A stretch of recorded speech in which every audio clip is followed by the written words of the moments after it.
बिस्मिल्लाहिर्रहमानिर्रहीम, अस्सलाम वालेकुम रहमतुल्लाहि व बरकातहू।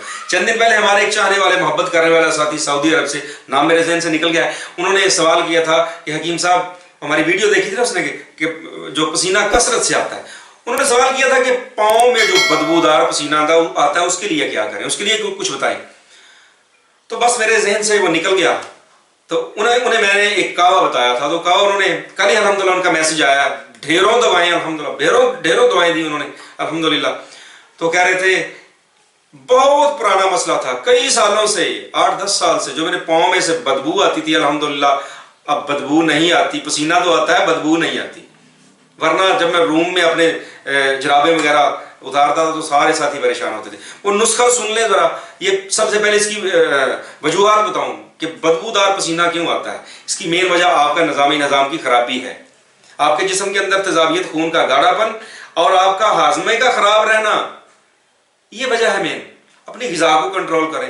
ये पेटूपन जो है ना, इसको कंट्रोल करें। ग़िज़ा बिल्कुल थोड़ी खाएं जिससे आप जिंदा रह सकें, बस इतना सा खाना खाएं। तो इस तेजाबियत को, इस गलीज ताफुन को ख़त्म करने के लिए एक 3 अज्जा पर मुश्तमिल कावा बहुत ही इफेक्टिव है। लेकिन याद रखें, वो लोग इस्तेमाल करें जिनके जिस्म में सिर्फ तेजाबियत है। ठीक है, सुन लें। 1 प्याली पानी ले लें आप, तेज पात, जिसको तेज पत्ता भी कहते हैं, जो बिरयानी में डाला जाता है, 1 अदद तेज पत्ता उसके टुकड़े करके उस पानी में डालें। 1 चुटकी भर अजवाइन देसी, इतनी सी चुटकी, वो भी डाल लिया आपने। ताज़ा पुदीना आजकल बहुत है, उसके 5 से 6 पत्ते वो भी डालें। उसको बॉयल करें, जब उसको उबाला आ जाए तो ढक के रख दें, थोड़ी देर पीने के काबिल हो जाए। अगर आप मीठा पसंद करते हैं तो उसमें गुड़ या शहद थोड़ा सा शामिल कर लें। ये कम से कम 2 वक्त बना के ताज़ा तैयार करें या 3 वक्त पी लें, चाय की जगह ये भी। तो इंशाअल्लाह चंद दिनों के इस्तेमाल से आप देखेंगे कि आपके जिस्म के अंदर जो रुके हुए मवाद है ना, गंदे, वो पेशाब के रास्ते भी निकलना शुरू हो जाते हैं और पसीने की बदबू ख़त्म हो जाती है अल्लाह की रहमत से।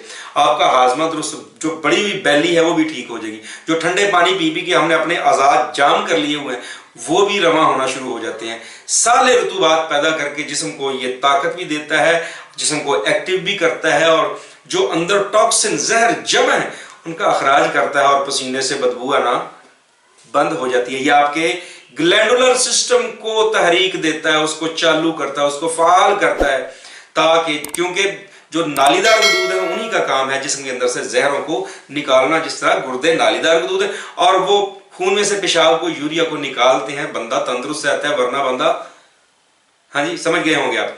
इसी तरह बेशुमार वजूद हैं जो नालीदार हैं, जो इस चीज़ को, यानी जिस्म के अंदर से मुख्तलिफ किस्म के टॉक्सिन्स को निकालते हैं और मुख्तलिफ अपने अफराजात भी जिस्म के खून को देते हैं, ताकि जिस्म जो है वो हमारा एक्टिव रहे और अच्छे तरीके से काम कर सके और हम अल्लाह की अच्छे तरीके से इबादत कर सकें और अपने रब को राज़ी कर सकें।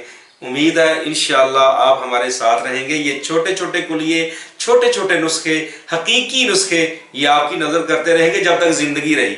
ठीक है जी, दुआओं की अपील है। बारकल्लाह फीक। अस्सलाम वालेकुम रहमतुल्लाहि व बरकातहू।